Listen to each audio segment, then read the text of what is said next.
প্রিয়সী, আমার হৃদয়ের গভীর অনুভূতি থেকে উৎসারিত একটি প্রেমের কবিতা।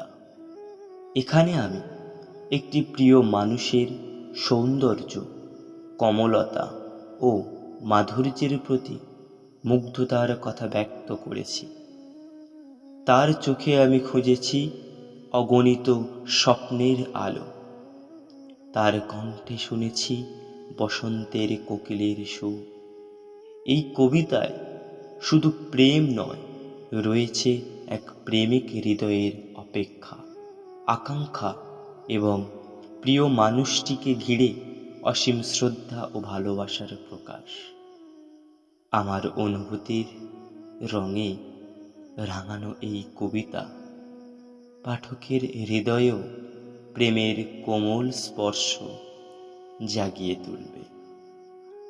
আশা করি কবিতাটি একটু হলেও আপনাদের মনে এক অজানা রঙিন আলোয় জীবন ভরিয়ে তুলবে।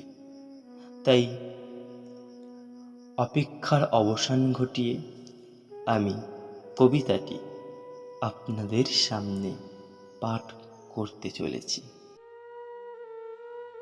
তব আঁখিতে চাহিয়া দেখেছি হাজারো তারার আলো, তব কেশ যে মেলিয়া দেখেছি মেঘের থেকেও ঘন, তব হস্তের স্পর্শে বুঝেছি দুনিয়া ওলট পালট, তব আঁখির ওই কাজল পানে চাহিয়া দেখেছি আমি তুমি তো শুধু নও তো প্রিয়সী, তুমি যেন দিবারাত্রি।